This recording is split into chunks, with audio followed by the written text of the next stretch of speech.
기관조입니다. 여러분 모두 합격! 가자! 좋아요 눌러주세요. 무의식 환자의 특수 구강 간호 시 간호 보조 활동으로 옳은 것은 일반 구강 간호, 특수 구강 간호가 있다. 1. 구강 간호 후 입안에 남아있는 물기를 닦아낸다. 2.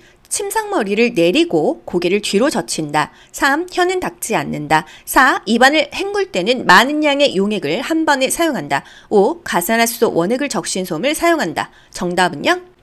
1번이죠. 무의식 환자, 의식이 없어요. 입안에 물기 닦아줘야겠죠. 안 그러면 기도 막히니까. 침상머리 올려줘야겠죠. 고개는 차라리 약간 앞으로 숙인, 턱을 앞으로 숙인 자세가 살에가 안 걸린다고 했어요. 혀도 닦는다. 입안을 헹굴 때는 많은 양의 용액을 한 번에 사용하면은 이것도 마찬가지로 기도가 막히겠죠. 가산화수소 원액 쓰지 않죠. 희석액으로 혓바닥에 백태를 제거합니다. 물 대 가산화수소, 가산화수소가 1이면 물이 4배예요. 일반 구강간호와 특수 구강간호가 있다. 일반 구강간호, 칫솔을 이 안쪽을 닦을 때는 수직으로 세운다. 이게 국시에 나왔었어요. 앞니의 안쪽 면을 닦을 때 칫솔을 세워서 닦는다. 우리 치카치카 할 때요. 앞니 닦을 때 옆으로 할 수가 없잖아요. 세워서 닦는다. 어떤 순서로 닦냐? 윗니 닦고 아랫니 닦습니다. 상하게 앞니 먼저 닦고 어금니 닦아요. 하하게 앞니 먼저 닦고 어금니 닦아요. 제가 원래 양치할 때요. 어금니 먼저 닦았는데 요 순서 기억하려고 일부러 앞니 먼저 닦습니다. 그리고 어금니 닦고 아래 앞니 닦고 어금니 닦는 거예요. 치아의 바깥쪽 면을 먼저 닦고 어금니의 안쪽을 닦으래요. 혀는 너무 깊숙이 닦지 않는다. 왜? 구토하거나 이 질식할 수 있으니까. 그리고 전 속 안 좋을 때 이렇게 토하려고 하면은요, 손 집어넣는 것보다 이 칫솔을 혓바닥 끝까지 이렇게 닦으면 오히려 구토가 다 나와서 속이 편해지더라고요. 혈액 응고장애가 있을 때 치실 쓰지 않는다. 치실 순서도 좀 바뀌었죠? 치실은 양치 다 하고 맨 마지막에 사용한다. 혈액 응고장애, 혈우병, 피 한 번 나면은요, 피가 한 달, 2달 동안 난대요. 치실 쓰지 않는다. 정상인들도 치실을 쓰면 피가 나거든요. 저도 어쩔 때 치실 쓰면 피가 많이 나더라고요. 치간 칫솔을 사용하는 게 좋겠죠. 구강간호, 입술간호, 입안간호 다 구강간호예요. 입가에 물기를 닦고 입술에 바셀린 크림을 바른다. 입술에다가 미네랄 오일을 바른다. 이런 것도 맞아요. 의식이 없는 기관 내 삽간 환자에게 제공하는 구강간호 보조활동. 의식이 없어요. 더 신경 써야 되죠. 간호조무사 쪽으로 고개를 치기로 취하거나 돌려준다. 이 똑바로 있으면은 이 목구멍으로 막 넘어가니까 고개를 옆으로 돌려줍니다. 그럼 입 밖으로 흘러내려가니까요. 특수 구강간호. 특수한 상황에서의 구강간호예요. 무의식 환자, 의식이 없는 환자, 산소요법 받는 환자, 안면 마비 환자, 편마비 환자, 장기간 금식해야 되는 환자, 탈수 환자, 기관 내 삽입 환자, 비관 환자들. 무의식 환자의 특수 구강간호 시 간호 보조활동, 입안의 물기를 닦아준다. 무의식 환자 구강간호할 때 치귀, 고개를 옆으로 돌려주거나 같은 말이죠. 치기나 고개를 옆으로. 또 상반신을 약간 올린 자세가 좋다. 상반신을 올려야 될 때 언제예요? 밥 먹을 때, 구강간호할 때, 또 호흡기 질환자일 때. 무의식 환자의 구강간호는 과산화수소나 붕산수를 사용한다. 다 희석액이에요. 입술에는 뭐 바른다? 바셀린, 미네랄 오일, 립글로스 이런 거 바르면 되겠죠? 구강간호에서 가장 많이 사용되는 용액이 과산화수소입니다. 백태 낀 혀의 죽은 조직 제거에 과산화수소가 효과적이다. 구취의 원인도 제거한다. 특수 구강간호에 사용할 수 있는 용액 2~3% 붕산수, 증조수, 과산화수소, 생리식염수, 글리세린, 클로로엑시린, 미네랄 오일. 글리세린과 미네랄 오일은 입술에 바르는 거고요. 나머지는 다 가글가글해서 뱉는 거예요. 붕산수, 증조수, 생리식염수, 과산화수소. 다음 중 호흡 측정 방법으로 옳은 것은 국가고시에는 이런 식의 표현이 있습니다. 1. 영아가 울고 있는 중일 때 잰다. 2. 흡기와 호기를 각각 1회씩 체크한다. 3. 호흡 측정 중 긴장을 풀기 위해 대화한다. 4. 요골 맥박을 측정한 손을 그대로 두고 측정한다. 5. 호흡이 불규칙할 시 30초 측정 후 곱하기 2한다. 정답은요? 4번 요골 맥박 측정한 손, 이 맥박을 잰 그 손을 그대로 두고 그대로 측정합니다. 왜? 호흡은요, 환자 모르게 측정해야 되는 게 호흡이에요. 그렇기 때문에 그냥 맥박 재는 척 하면서 호흡을 잽니다. 왜 환자 모르게 해? 호흡 잴게요. 그리고 심장을 쳐다보세요. 환자의 가슴을 쳐다봐요. 얼마나 뻘쭘해요. 이게 심장이 오히려 쿵쿵쿵 뛰죠? 정상적인 호흡을 측정할 수 없으니까 몰래 잰다 이거예요. 가슴이 올라가고 내려가는 거. 흡기와 호기를 각각 1회가 아닙니다. 합한 게 1회예요. 올라갔다 내려오는 게 1회예요. 아시겠죠? 그래서 성인의 호흡은 1분에 12에서 20회밖에 안 됩니다. 올라갔다 내려갔다 하면은 막 40회 되겠죠. 그쵸? 그래서 문제, 환자가 눈치채지 않게 측정해야 되는 거 호흡이다. 요것도 문제 많이 나오죠? 울고 있을 때 재면 호흡이 너무 가팔라지겠죠? 호흡을 측정 중 긴장을 풀기 위해 대화한다. 대화하지 않습니다. 호흡 잴 때, 혈압 잴 때 말하는 거 아니에요. 호흡이 불규칙하면은요, 곱하기 2가 아니라 1분 내내 재야죠. 호흡, 흡기와 호기를 합한 게 1회이다. 성인은요, 1분에 12에서 20회 정도가 정상 호흡입니다. 12회 이하는 서호흡이에요.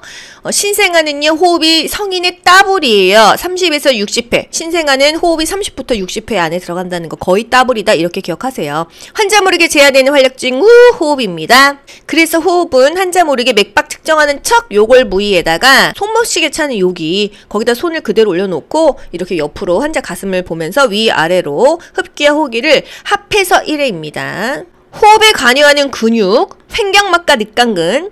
이거 국가고시 정말 잘 나오죠? 우리가 배우는 거는 횡격막, 늑강근 또는 외 늑강근 이런 거 나옵니다. 호흡 시, 정상 호흡 시 이용되는 근육이 횡격막이다. 이 빨갛게 제가 시뻘겋게 가로로 이렇게 해놓은 게 횡격막이에요. 그래서 호흡 곤란한 자 상체를 일으킨다. 상체를 일으키면 횡격막이 밑으로 떨어지면서 그 안에 공간이 넓어지면서 숨쉬기가 편안해지거든요. 그래서 일어나는 거예요. 정상호흡 시 이용되는 근육 횡격막, 격이에요. 횡격막. 이산화탄소가 올라가면 호흡수가 높아진다. 산소 없는 곳에서는 더 과호흡이다. 호흡의 중추, 연수죠. 연수는 호흡 중추이다. 혈관 조절한다. 심장의 중추이다. 그래서 연수가 국가고시에 정말 많이 나와요. 연수가 망가지면 죽으니까. 연수는 뇌교와 척수 사이에 있으며 자율신경의 핵으로 뇌의 가장 아랫부분에 있다. 연수 또는 같은 말로 숨뇌예요. 노인 환자, 데메롤, 모르핀 투여 시 반드시 호흡수를 측정해야 한다.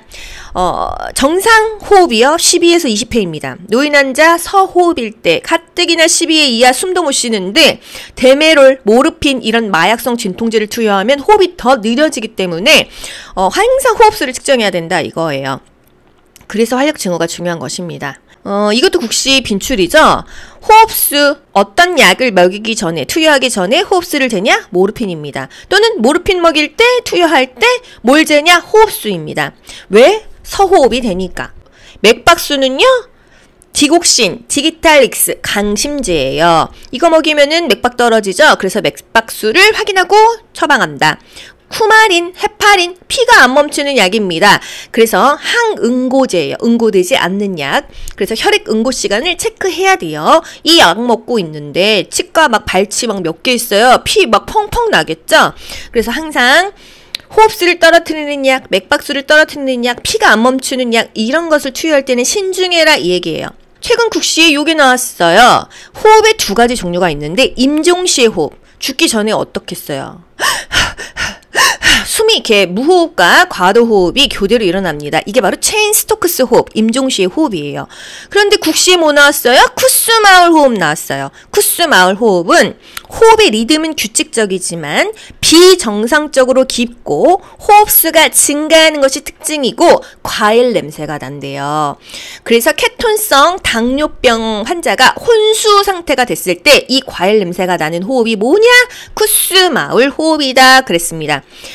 호흡 리듬은 규칙적이나 호흡이 비정상적으로 깊고 호흡수가 증가한다. 당뇨병, 케토산증 발생 시에 나타나는 호흡이다. 쿠스마울 호흡입니다. 제가 이게 서로 헷갈려가지고서는 임종시에 사람이 이렇게 죽으면 손을 양쪽으로 이렇게 다소곳이 모으지 않습니까?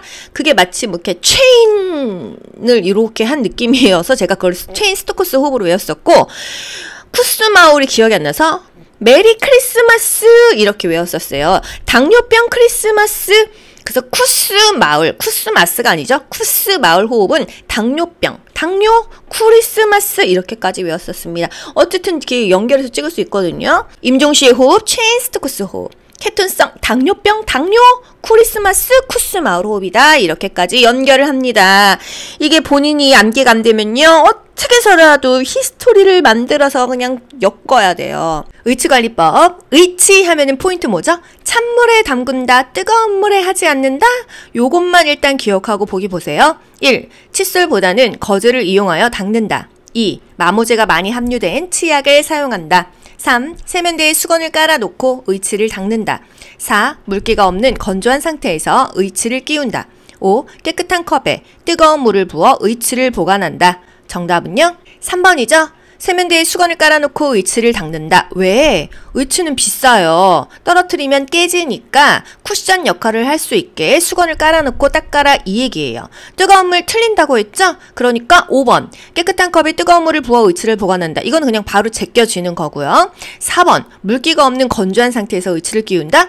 찬물에 담가서 보관을 하고 끼우기 전에 물로 한번 헹궈서 살짝 촉촉한 상태에서 잇몸에 끼워 넣어야지 건조한 상태에서는 잇몸하고 쩍 달라붙겠죠.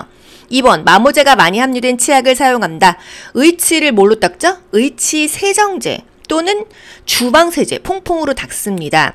치약을 사용해도 괜찮기는 해요. 현실에서는. 하지만 마모제가 많이 함유된, 이게 함정이죠? 마모제가 많이 함유되어 있으면요, 의치가 마모되겠죠. 그렇기 때문에 마모제가 많이 함유된 치약은 금한다. 1. 칫솔보다는 거즈를 이용하여 닦는다. 의치를 꼼꼼히 닦으려면요, 칫솔로 닦는 게 더 좋다라는 거. 거즈를 이용해서 닦는 건 구강간호, 사람의 잇몸 닦을 때예요. 의치간호, 의치 문제도 거의 매번 나오는 굉장히 중요한 키워드입니다. 세면대에 수건을 깔아놓고 의치를 닦는다. 왜? 의치가 파손되는 것을 예방하기 위해서. 의치는요, 2% 증조수나 붕산소로 닦는다. 변형을 막기 위해서 세정제나 물에 담가서 보관한다. 의치는 미지근한 물에 닦는다 이런 표현까지는 맞습니다. 하지만 뜨거운 물은 안 되죠. 무의식일 때, 수술 들어갔어, 전신마취했어 이럴 때요, 의치를 빼고 들어갑니다. 왜? 의치가요, 큰 것만 있는 게 아니에요. 전체 틀니는 굉장히 크기가 크지만 부분 틀니가 있어요. 내가 이가 한 두세 개 없어, 이런 경우 꼈다 뺐다 하는 틀니를 착용하는데 이 고리가 빠지면은 목구멍으로 넘어갈 수 있어요. 수술실, 무의식, 경련 중, 수면 중일 때는 의치를 뺀다, 틀니를 뺀다 이 얘기입니다. 분실 방지를 위해서 일정한 장소에 둔다. 잇몸 압박 자극 해소를 위해서 자기 전에 의치를 뺀다. 6, 7시간은 빼라. 이렇게 요양보호사에서는 시간까지 디테일하게 나오지만 간호조무사에서는 그냥 의치를 빼라 이 정도가 나옵니다. 닦는 동안 세면대에 수건을 깔아 놓아서 파손에 주의한다. 분실 방지를 위해서 일정한 장소에 둔다. 잇몸 압박 자극 해소를 위해서 자기 전에 의치를 뺀다. 닦는 동안 파손을 막기 위해서 세면대에 수건을 깐다. 수술실, 무의식, 경련 중, 수면 중일 때를 위해서 의치를 뺀다. 석고붕대 하고 있는 다리의 등척성 운동 방법은 등척성 관절을 사용하지 않는 운동이죠. 힘만 줬다 뺐다 한다. 이 정도 알고 보기 보세요. 1. 정해진 각 속도로 움직이게 한다. 2. 환자가 힘들어하면 보호자가 수동적 운동을 해준다. 3. 다리의 근육을 수초간 조였다가 푸는 것을 반복한다. 4. 침대 위에 달려있는 삼각대를 잡아당기게 한다. 5. 침대 가장자리에 걸터 앉아 다리를 침상 아래로 늘어뜨리게 한다. 등척성 운동 방법 정답 3번. 근육을 조였다가 푼다. 힘만 줬다 뺐다 한다. 이게 등척이에요. 같을 등 길이척, 길이가 같은 운동이라고 하면은 이 관절을 막 사용해서 움직이는 게 아니라 힘만 줬다 뺐다 한다 또는 벽밀기 이런 운동이 등척성 운동입니다. 등척성 운동, 관절을 움직이지 않고 근육을 강화시키는 운동이다. 힘만 줬다 뺐다 한다 또는 벽밀기 운동 같은 거. 등장성 운동은요, 근력을 증가시키는 운동이죠. 관절을 사용합니다. 수영, 등장성 운동이에요. 수영은 수영장에서 하죠. 등장성 운동이다. 이렇게 그냥 연결하세요. 걷기, 조깅 다 등장성 운동입니다. 골다공증 환자는 걷기가 좋다. 골다공증 환자는 등척성 운동이 좋다고 했어요. 하지만 걷기가 등척성 운동은 아닙니다. 아시겠죠? 걷기는 등장성 운동이지만 그냥 골다공증 환자한테는 좋은 거예요. 둔부에 발적이 있는 환자 가운데는 엉덩이에 발적이 있대요. 욕창이 전조죠. 1. 8시간 간격으로 체위를 변경한다. 2. 발적 시 마사지를 해준다. 3. 공기 침료를 사용한다. 4. 수분 섭취를 제한하고 저단백시계를 준다. 5. 알코올 마사지를 해준다. 정답은요? 3번. 공기 침료를 사용한다. 둔부에 발적이 있다. 이거는 욕창의 전조니까 욕창 안 생기려면 어떻게 해야 되냐? 이렇게 연결하셔야죠. 2시간 간격으로 체위 변경한다. 이게 맞죠? 8시간 여러분 가만히 있어 보세요. 이게 좀이 쑤시지 않겠어요? 이게 체위 폐위가요, 이 혈액순환이 안 돼서 물러요. 발적 시 마사지 피한다. 수분 섭취는 권한다. 단백질은 많이 먹는다 그랬잖아요. 알코올 마사지 하지 않는다입니다. 알코올로 마사지 안 해요. 알코올은 건조해지기 때문에 피부에 직접적인 사용하지 않는다. 또 개방 상처 넘어져서 막 피가 나 이런데 알코올 절대 쓰지 않습니다. 조직 녹아내려요. 알코올은 그냥 소독, 강한 소독제로 쓰는 거예요. 피부에 바르지 않습니다. 상처 드레싱 주의사항은 1. 드레싱 전후 반드시 손을 씻는다. 2. 드레싱 세트는 병실마다 따로 사용한다. 3. 마스크와 멸균 장갑은 착용하지 않는다. 4. 시술자는 심혈관 계통에 질환이 없어야 한다. 5. 드레싱 세트는 드레싱 30분 전에 열어 준비한다. 정답은요? 1번 드레싱 전후 반드시 손을 씻는다 입니다.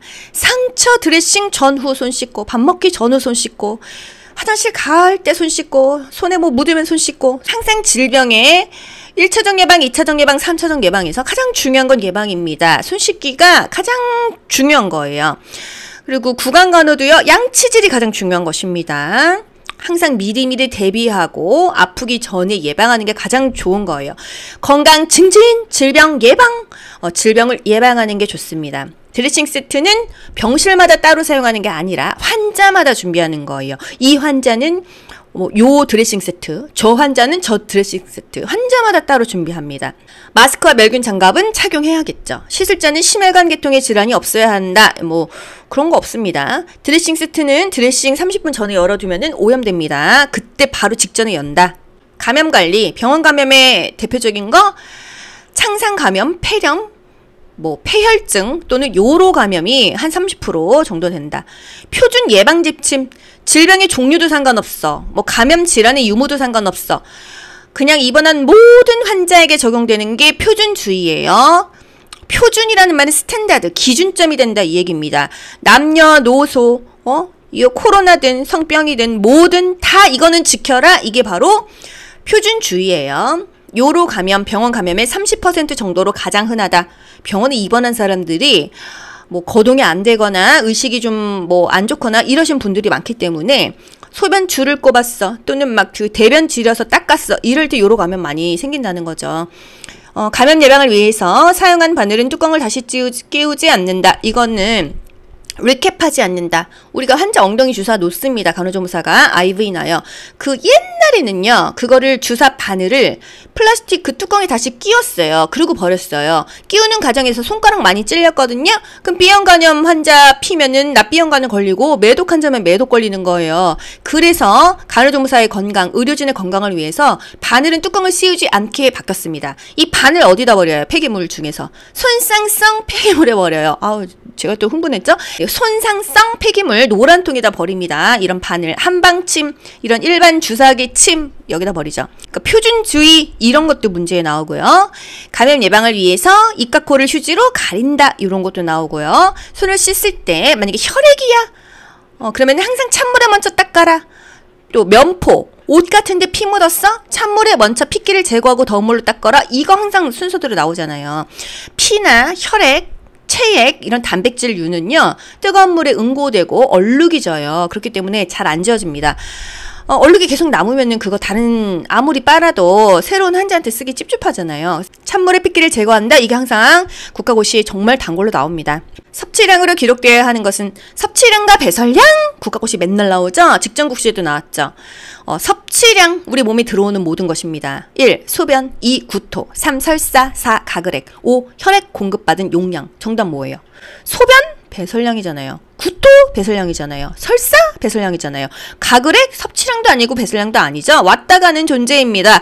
가글가글 이거는 섭취도 아니고 배설도 아니라는 거. 혈액 공급받았어? 수혈받았어? 이거 섭취량 아니겠어요? 정답 5번 맞습니다. 섭취량과 배설량, 인테이크 앤 아웃풋 해서 INO라고 합니다. 인풋도 되고 사실 인테이크도 되고 다 똑같아요. 인풋 아웃풋 해도 INO, 인테이크 앤 아웃풋. 섭취량에 포함되는 거, 음식 먹었어, 섭취량이죠. 복막 주입액, 뭔가 몸으로 들어온 거 섭취량이죠. 비위간, 콧줄 꼽았어, 위간 영양했어, 튜브로 삽입해서 밥 먹었어, 다 섭취량입니다. 얼음은 섭취량을 절반만 계산한다. 얼음은 절반을 수분량으로 환산한다. 얼음 10개 먹었어. 그럼 5개만 수분량으로 섭취량으로 환산하는 거예요. 약 복용 시 물하고 먹었어. 이 물도 섭취량이죠. 배설량, 몸에서 빠져나가는 것들, 진물, 소변, 구토물, 이 상처백 이런 것들이요. 설사도 배설량인데 그냥 똥은요 배설량 아니래요.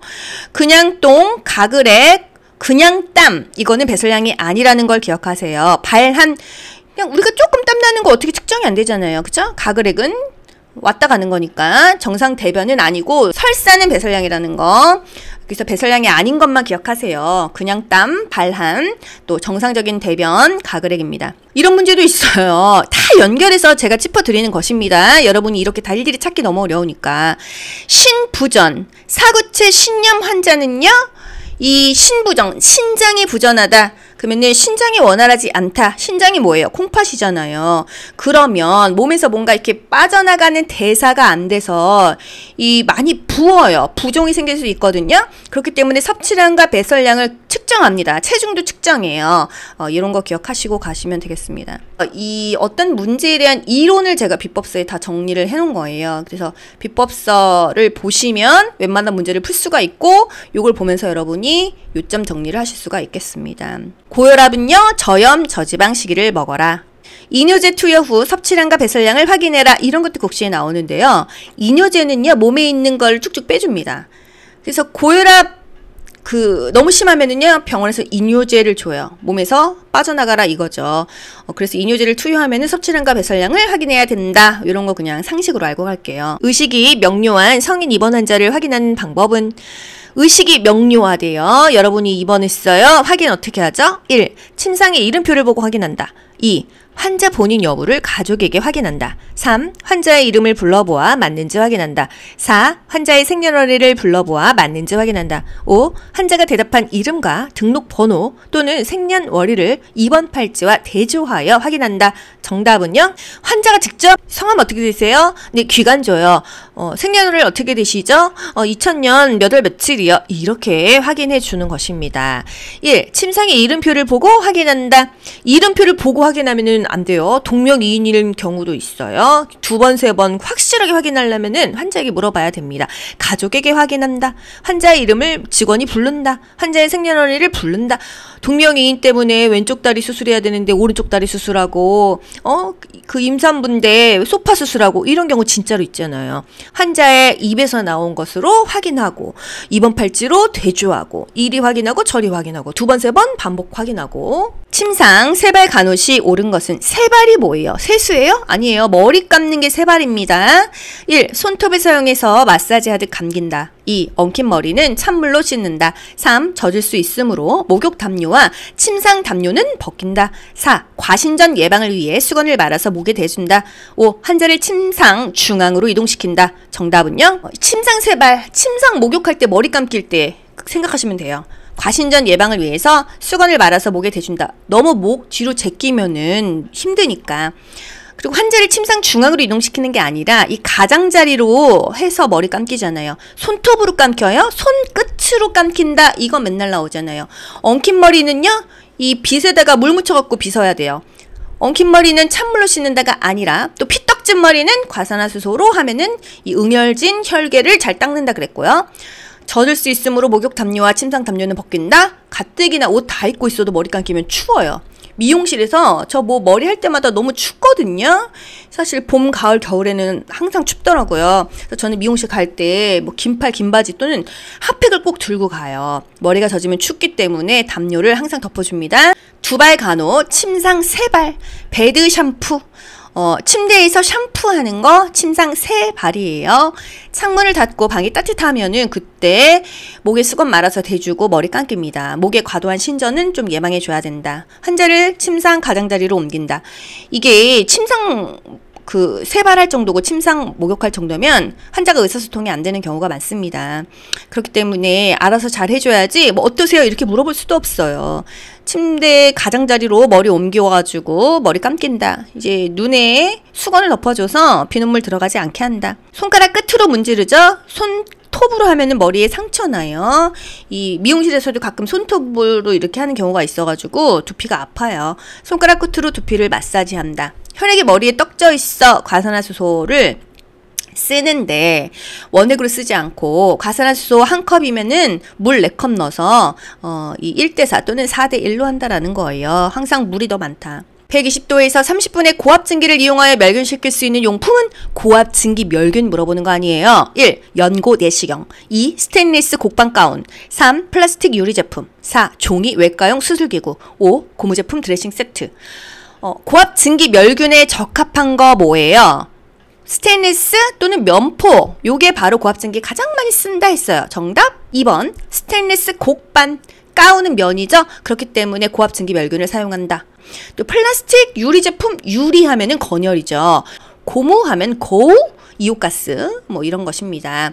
유리가요. 기초치과에서는 고압증기 멸균이라고 합니다. 하지만은 그냥 기본간호에서는 건열로 갑니다. 좀 달라요. 교과서마다 다르고 간호조무사 시험, 요양보사 시험, 간호사 시험, 의사 시험마다 약간씩 이론이 다르기 때문에 항상 보기 5개 중에서 가장 근접한 것을 골라야지 선생님 이거 아니면 왜 저거예요? 학생들은 그런 거에 되게 꽂히거든요. 저도 학생 때 그랬어요. 그냥 넘어가세요. 아시겠죠? 멸균법. 멸균은요. 아포까지 죽인다 이거예요. 아포가 뭐야? 균의 씨앗이요. 모든 미생물, 바이러스, 세균의 아포 형성균까지 그냥 싹 다 완전히 제거하거나 파괴하는 거. 먼 쪽, 오른쪽, 왼쪽, 가까운 쪽. 먼 쪽, 오른쪽, 왼쪽, 가까운 쪽. 이게 뭐예요? 멸균품 여는 순서. 먼 쪽으로 여는 그림까지 국가고시에 나오죠. 이게 제일 먼저라는 거예요.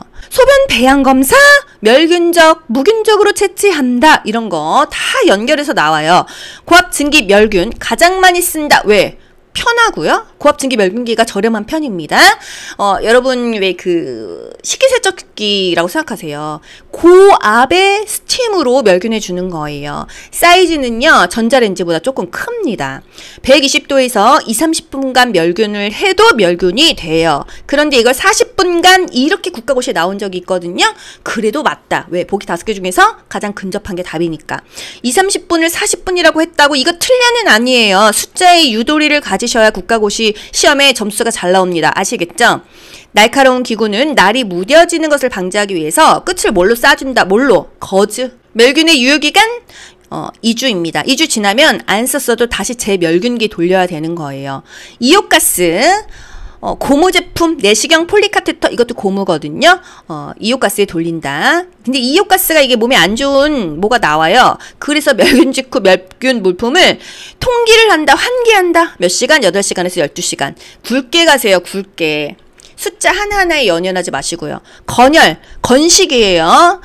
그렇기 때문에 파우더가 만약에 습식이면요. 밀가루 반죽되죠. 그냥 파우더, 유리 제품, 바셀린 거즈. 화상 환자들 바셀린 거즈로 멸균합니다. 건열 멸균 120에서 140도에서 3시간이나 하래요. 근데 160도 온도를 더 올리면 2시간만 해라 이겁니다. 여러분이 병원에 취업하시면요. 고압 증기 멸균을 가장 많이 보시게 될 거예요. 플라스틱이나 고무 제품 멸균, 이옥가스 멸균입니다. 건열 160도에서 1-2시간 한다. 이런 거 국시 나와요.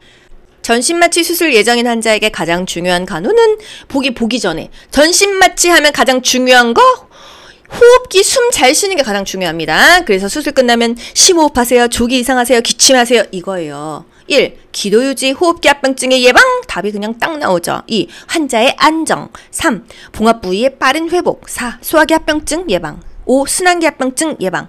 정답은요? 1번 호흡기 합병증 예방이에요. 전신마취 수술하고 있는 동안 침이라든지 입안에 그런 이물질이 고여 있습니다. 그래서 이 정신을 차리고 깼을 때 그거를 다 뱉어내야지 안 그러면 흡인성 폐렴이 생기거든요. 또는 무기폐. 그렇기 때문에 호흡기 합병증이 가장 중요합니다. 이 염증, 소화기, 순환기, 안정 이런 게 중요한 게 아니에요. 숨을 쉬어야죠. 숨을 안 쉬면 사람이 사망입니다. 이러거든요. 호흡이 가장 중요한 거예요. 환자를 다른 병동으로 전동시킬 때 전동간호 문제도 정말 거의 매번 나오거나 2번에 한 번 나오죠. 전동시킬 때 어떻게 해요? 모든 거 싹 다 같이 보낸다 이거 아니겠어요? 1. 남아있는 약은 남김없이 버린다. 2. 중간 병원비를 정산하라고 한다. 3. 환자 기록과 전동 물품들을 해당 병동으로 옮겨준다. 딩동댕. 4. 의무 기록지를 정리하여 원무과로 보낸다. 5. 병실 전동 시에는 환자의 비밀이기 때문에 왜 옮기는지 알리지 않는다. 정답은요? 3번 환자의 모든 거 싹 다 해당 병동으로 옮겨준다 이거예요. 남아있는 약을 남김없이 버리면 어떡합니까? 중간 병원비를 정산하라고 한다? 이거는 퇴원할 때 병원비 정산하는 거죠. 또 의무 기록지를 정리하여 원무과로 보낸다? 이것도 퇴원할 때 원무과에서 돈 내세요 이거예요. 병실 전동 시에는 환자 비밀이기 때문에 왜 옮기는지 알리지 않는다? 이거는 말도 안 되는 얘기죠. 환자 비밀은 다른 게 환자 비밀이지 이게 병동 옮기는 게 왜 비밀입니까? 전동시 간호 병원은 같은데 과만 옮기는 것이 전동입니다. 싹 다 보낸다 이거죠. 전입시 병동시설에 대해 안내한다. 환자가 병동으로 옮길 때 뭐 약물, 차트 이런 거 싹 다 보낸다 이 얘기입니다. 이런 문제도 나왔어요. 의사 동의 없이 환자 본인의 결정으로 퇴원하는 것은 우리가 자의 입원 배웠죠? 자의 퇴원이라는 것도 있대요. 환자 본인이 결정하는 거 자의 입원, 환자 본인이 퇴원하는 거 자의 퇴원. 뭐 퇴원할 상황이 아닌데 저는 더 이상 병원비가 없어요. 이러고 퇴원할 수 있잖아요. 온요법을 적용하는 목적은 따뜻하게 하는 목적이죠. 1. 혈관 수축 증가. 2. 혈액 점성 증가. 3. 근육 이완 증가. 4. 조직 대사작용 감소. 5. 모세혈관의 투과성 감소. 3번 근육 이완 증가 릴렉스 되는 거죠. 혈관이 수축하는 게 아니라 오히려 이완된다라는 거. 온해효과, 냉해효과 한번 짚고 넘어갈게요. 일시적으로 손상됐어, 다쳤어, 삐었어, 염좌야 이런 경우는요. 염증을 감소시켜야 돼요. 그래서 차갑게 얼음찜질을 합니다. 시원하게 합니다. 혈관을 수축시키는 게 더 좋다는 거죠. 그런데 따뜻하게 하는 경우 뭐 허리 아파, 무릎 아파, 만성 관절염이야 이런 경우는요. 물리치료 가면은 따뜻하게 해주잖아요. 혈관이 확장된다, 혈액순환이 더 잘 된다, 모세혈관 투과력이 증가한다, 세포의 대사도 증가한다는 거예요. 하지만 염증이 있는 경우 따뜻하게 하면 염증이 퍼진다 했습니다. 그래서 방광염, 요로감염, 맹장, 충수 돌기염 이럴 때는 뜨거운 찜질하지 않는다고 했잖아요. 염증이 증가되고 퍼지니까. 근육 이완의 증가, 이완되죠. 따뜻하게 하면요. 그쵸? 그런데 뭐 다른 거는 다 그냥 상식으로 맞출 수 있는데 관절 활액의 점도가 감소하냐 증가하냐예요. 관절 활액의 점도가 감소한다. 이 점도가 끈적끈적한 거로 보세요. 그러면 따뜻하면은 점도가 감소하고요. 차가워지면은 더 끈끈하니까 점도가 증가한다. 이렇게 생각하시면 되겠습니다. 냉해 효과를 찬물이라고 하고요. 온해 효과를 더운 물이라고 할게요. 찬물, 더운 물. 관절 활액의 점도가 증가, 감소. 관절 활액의 점도가 증가하는 거 찬물, 관절 활액의 점도가 감소하는 거 더운 물. 아시죠? 뭔지. 엘니뇨, 해수면 온도가 올라간다. 라니냐, 해수면 온도가 떨어진다는 거죠. 핌뇨, 요 비중이 올라간다. 다뇨, 요 비중이 내려간다. 찬물, 더운 물, 냉해 효과, 온해 효과. 관절 활액의 점도가 증가하는 거 찬물, 냉해 효과죠. 더운 물, 온해 효과, 관절 활액의 점도가 감소한다. 금식해야 하는 검사 1. 골밀도 검사 2. 일반 대변 검사 3. 24시간 소변 검사 4. 상부 위장관 촬영술 5. 단순 흉부 X선 검사. 정답 뭐예요? 위기바 정상간 공기대. 4번 상부 위장관 촬영술이죠. 금식해야 되는 검사 위기바 정상간 공기대. 여기 골밀도 검사 있어요? 없죠. 대변 검사 있어요? 대장 내시경 있죠. 그 대가 이 대변 검사가 아니라 대장 내시경 검사고요. 소변 검사 없습니다. 흉부 X선 검사 금식 안 해요. 위장관 촬영술 금식해야겠죠. 위기바 정상간 공기대. 위기바 정상간 공기대. 금식 필요한 검사 초성 기억하세요. 위내시경, 위관 조영술, 위내시경, 위관 조영술, 그리고 상부 위장관 촬영술. 비슷비슷하죠? 다 위를 찍는 거예요. 다 금식해야 된다. 기관지경, 발윤관장, 정맥 신우 촬영술, 상부 위장관 촬영술. 이거 조영제를 먹거나 주사를 맞아서 하는 것이기 때문에 검사 후 흰색 변을 볼 수 있다. 이것까지 국시에 나옵니다. 간 기능 검사, 공복시 혈당 검사, 기초 신진 대사율 측정, 대장 내시경이에요. 대변 검사가 아닙니다. 위기바 정상간 공기대. 이게 바로 금식이 필요한 검사예요.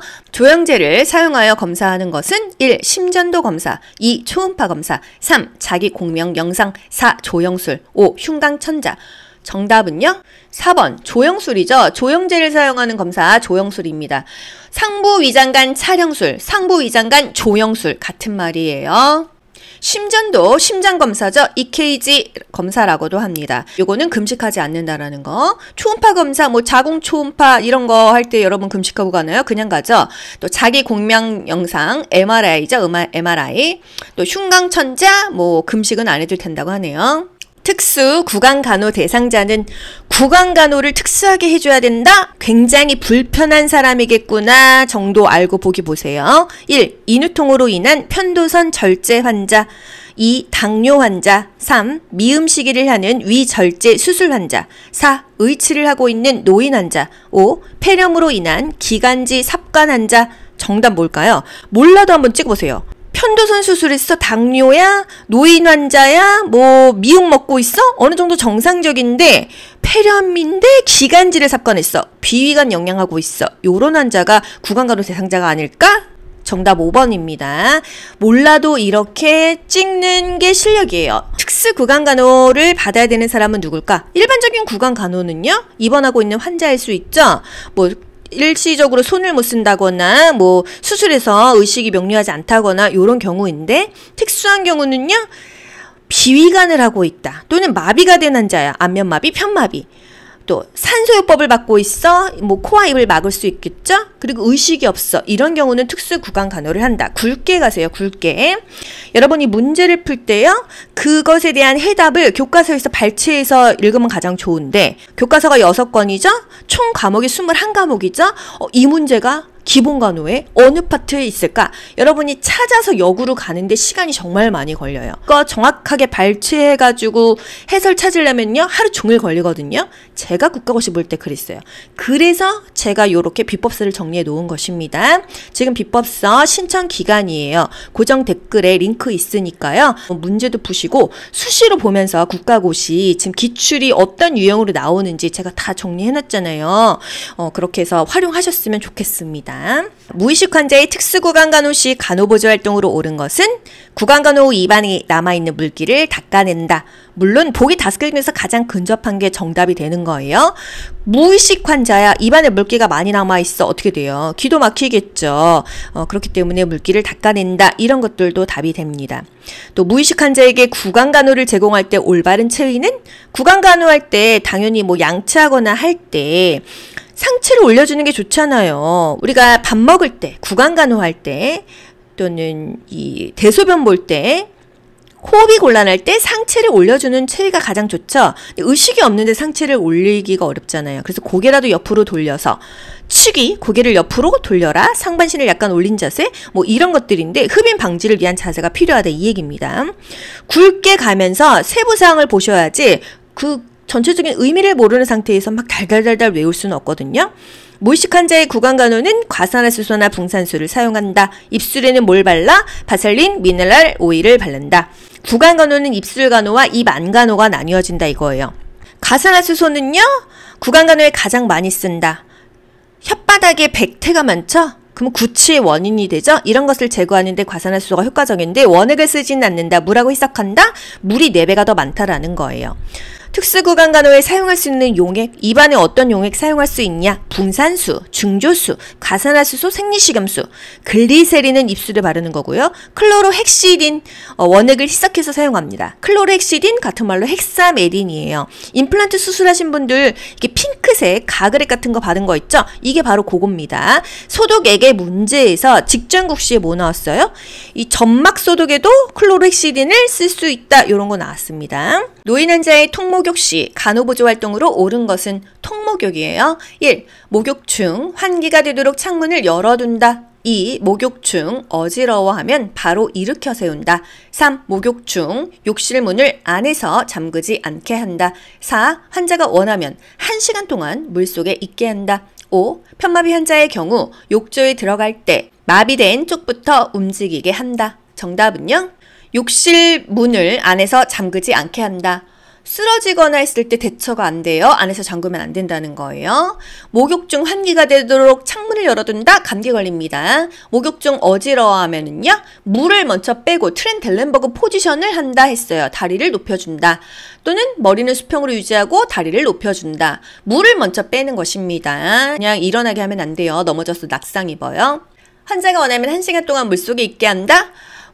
통목욕 시간 통220 목욕은 20분 이내에 합니다. 이건 간호조무사 국가고시고요. 요양보호사 국가고시에서는요. 통목욕 시간 5분이라고 합니다. 왜? 대상자가 늙고 아픈 사람이 많기 때문에. 하지만 목욕 전체 시간은 30-40분이죠. 뭐 준비하고 뭐하고 하는 시간이요. 간호조무사 국가고시니까 통20 목욕 시간은 20분 이내이다.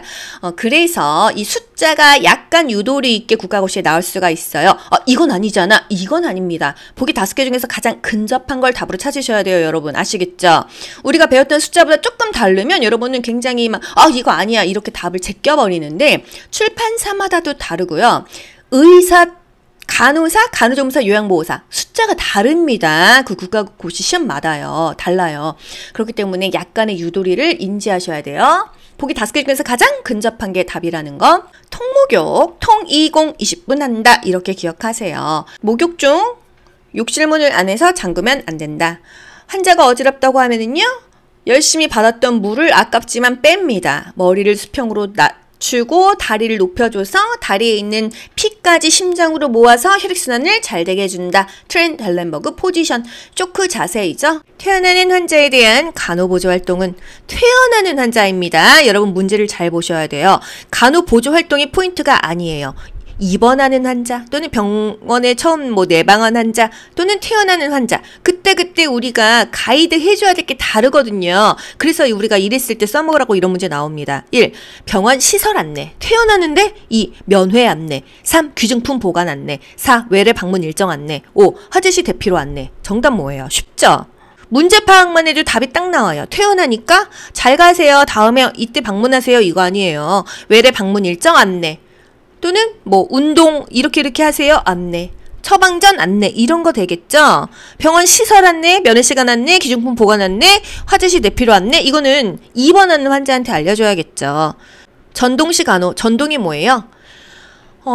이 병원은 같은데 과만 다른 과로 가는 것입니다. 입원 환자가요. 같은 병원에 다른 과로 옮기는 것. 의사의 처방 확인, 전동 병실 확인, 전동 병동의 연락. 안녕하세요. 여기 정형외과인데요. 지금 기관주님 신경과로 리퍼되실 거예요. 몇 시쯤에 가면 될까요? 네, 2시요. 알겠습니다. 이 기관주 환자분 물품이나 약, 의무 기록지 차트 다 같이 해서 보내드릴게요. 이런 식입니다. 그런 입원 병상에 취업하실 경우에는 이런 일을 하실 수도 있습니다. 환자에게 전동에 대해서 알리고 설명한다. 외래 방문 일정을 안내한다. 퇴원시 환자 간호 추후에 요때 방문하세요. 이렇게 종이도 줍니다. 운동 요렇게 하시고요. 식이요법 조심하셔야 되고요. 처방전 요거 아침, 점심, 저녁입니다. 이런 거예요. 집에서 해야 될 운동, 투약법, 활동 수준, 바른 자세, 주의사항, 식이요법 이상 증상 요런 거 교육시켜줘야 돼요. 예를 들어서 무릎 연골 수술하게 되면은요. 그 이후에 재활이 정말 중요하거든요. 이런 거 설명 다 해주는 게 좋다. 그 병원마다 이 주의사항 표 같은 것들이 있어요. 편도 절제술을 받은 아동이 심한 인후통을 호소할 때 목 부분에 적용할 수 있는 거 1. 열램프 2. 얼음 칼라 3. 저체온 담요 4. 수분 열 패드 5. 알코올 스폰지 목욕. 정답은요? 목에다가 시원하게 얼음 칼라를 대줘라. 카라. 우리가 이렇게 카라 옷에도 이렇게 카라가 있잖아요. 얼음 카라라고 이렇게 목도리 도마뱀처럼 차갑게 이렇게 두르는 게 있어요. 호스피스 환자의 간호에 대한 내용은 호스피스 병동이 뭐예요? 이제는 가망 없는 사람들이 죽기 전에 가서 거기서 이제 편안하게 죽음을 맞이하는 그런 장소예요. 1. 환자와 가족을 심리적으로 지지해준다. 2. 병이 완치될 수 있다고 격려해준다. 3. 가족들의 슬픔에 무관심한 태도를 보여준다. 4. 죽음을 앞둔 환자의 생명을 연장하기 위해 노력한다. 5. 환자를 찾는 방문객에게 면회 사절임을 알려준다. 정답은요? 1번이에요. 환자 가족을 심리적으로 지지해준다. 다들 우울하거든요. 그냥 심리적으로 지지해주고 좀 이해해주는 게 좋다는 거예요. 병이 완치될 수 있다고 격려해준다? 어차피 완치가 안 되는 사람들이 목숨을 끊을 수 없기 때문에 안락사가 없잖아요, 우리나라. 그렇기 때문에 완치될 수 있어요. 이런 헛된 희망은 주지 않습니다. 가족들의 슬픔에 무관심한 태도를 보여준다? 그 직원의 태도에 분노가 끓어오르죠. 그래서 그냥 지지해줘야 돼요. 죽음을 앞둔 환자의 생명을 연장하기 위해 노력한다? 생명 연장이 사실 좋은 거라고 보기는 어려운 게, 그쵸. 저는 사람의 존엄성은 본인이 자기 손으로 밥을 먹고, 자기가 두 발로 걸어서 화장실 가서 대소변 보고, 저는 제가 나중에 뭐 어떻게 되더라도 그렇게 할 수 있을 때까지는 살고 싶은데, 그 이후에 뭐 콧줄 꽂고, 누워가지고 사지마비 되고, 그러면은 사실 저는 죽는 게, 저는 그래요. 저는 개인적으로 저는 그렇게 살고 싶진 않거든요. 그래서 안락사가 합법화 되었으면 저는 좋겠어요. 환자를 찾는 방문객에게 면회사절임을 알려준다. 뭐 이게 호스피스 환자 언제 갈지도 모르는데 뭐 이렇게 야박하게 굴어요. 그죠? 호스피스 활동, 임종을 앞둔 사람과 그 가족이 죽음을 자연스럽게 받아들일 수 있게 돌보는 과정. 또 완치를 꾀하는 치료가 아니라 증상만 조절하는 거예요. 통증이 있으면 진통제 주고 요런 정도입니다. 가족관리, 증상조절, 통증관리, 영적인 지지를 한다. 건강의 정의 기억나시나요? WHO가 말한 건강의 정의는 신정사 안녕이었어요. 신체적, 정신적, 사회적인 안녕 상태, 웰빈 상태. 안녕이 뭐 그 안녕입니다. 근데 거기서 영적이라는 말은 안 나오는데 호스피스 활동 또는 임종 시에는 영적인 지지까지 해줍니다. 사람이 죽음 앞에 있을 때는 숙연해지는 거예요. 사람이 갑자기 죽게 되면 그 죽음을 받아들이기가 어렵지만은 오랫동안 병상에 누워있고 그 받아들이는 기간이 길어지면 그냥 그러려니 하고 또 어느 정도 수용하게 되는 것 같아요. 사후 처치법. 일단 사후 하기 전에 임종이 임박했을 때 어떤가요? 환자가 이 혈액순환이 안 됩니다. 혈액순환이 안 되면 청색증이 오죠? 산소 부족으로 푸르딩딩해집니다. 붉은색 핏기가 안 돌아요. 그리고 추워요. 그럼 추울 때는 부분 보온을 하면은 더 혈액순환이 안 되기 때문에 뭐 전기기구, 전열기구 막 이런 것은 피합니다. 담요를 사용한다라는 거. 대상자의 머리를 옆으로 돌려줘요. 이 순환이 안 되니까 배액도 안 돼요. 이 침삼킴도 안 되죠? 그러니까 이게 뭐 고여 있습니다. 그래서 또 기도가 막힐 수 있잖아요. 기도 흡인될 수 있기 때문에 고개를 옆으로 살짝 돌려주고요. 대상자가 혼수 상태여도 정신이 없어도 청각은 마지막까지 살아있어요. 그리고 사람이 죽고 나서도 청각이 한 몇 분 동안 깨어있대요. 그래서 항상 좋은 얘기를 해줘야 돼요. 그 사람이 죽었는데 그래 평소에 그렇게 스크루지처럼 굴더니 아이고 이렇게 죽을까 돈 좀 쓰지 이렇게 자기가 죽는 순간에 그런 말을 들으면서 가면 얼마나 이 영혼이 불안하겠어요. 그쵸? 너무 슬프죠? 좋은 말을 해줘야 돼요. 아 엄마 진짜 너무 고생 많이 했었고 엄마가 우리 엄마여서 난 너무 좋았어. 엄마 너무 고마워요. 사랑해요. 이렇게 좋은 말을 마지막에 듣고 가실 수 있게 해줘야겠죠. 소변량이 감소한다. 일단 이 죽음이 임박하게 되면은 식욕이 없고 먹을 수도 없고 상태가 안 좋습니다. 소변이 감소할 수밖에 없어요. 먹은 게 없기 때문에. 그래서 핍류가 오죠. 또 환자가 말할 때 경청하고 공감해준다. 듣기 싫어도 옛날 얘기하거나 이러면 아 그러셨구나 공감해주는 게 그 사람의 행복이죠. 근데 이게 쉽지가 않죠. 오히려 직원일 때는 남한테는 하는데 가족은 더 어려운 것 같아요. 사후 처치법. 죽었습니다. 어떻게 해야 되죠? 얼굴이 금방 까매져요. 그럼 너무 안쓰럽잖아요. 그래서 머리랑 어깨를 높여줍니다. 그래서 약간 높여주면 얼굴색이 검게 변하는 것을 방지할 수가 있어요. 사후 강직이 옵니다. 뭐 한 4시간부터 한 3일까지 강직이 시작되기 전에 자세를 바르게 해줍니다. 다 똑바로 죽는 게 아니잖아요. 분비물이 나와요. 침도 나오고 소변도 나오고 대변도 나옵니다. 그렇기 때문에 살아있을 때는 기저귀를 대주지만 죽고 나면은 패드를 대줍니다. 그리고 그 시트를 어디까지 덮어줘요? 어깨까지 덮어줍니다. 이론은 그래요. 얼굴을 덮지 말라고 합니다. 드라마는 항상 얼굴까지 덮지만 현실은 어깨까지만 덮어준다는 거. 사실 임종 시에는 가족이 직접 돕게 한다. 가족이 요양원에 이제 부모님 맡겨놓고 사실 케어할 일이 없어요. 근데 이제 임종 시에는 뭔가 직접 돕게 하는 것도 좋다라는 거죠. 그래서 우리가 이런 기본적인 상식이 있을 때 일단 내 부모님을 조금 더 나은 상태로 보낼 수가 있고 간호조무사로 일하면서 그 돌아가시는 분이 누군가의 부모, 누군가의 가족이잖아요.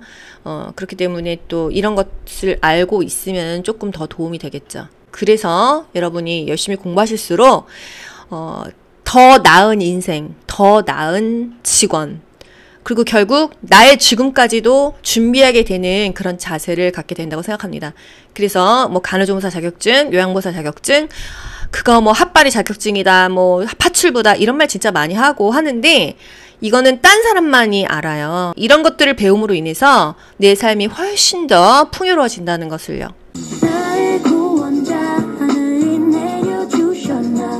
귀로 듣고 고득점 합격하는 비결이 귀간주에 있습니다. 좋아요 누르면 합격!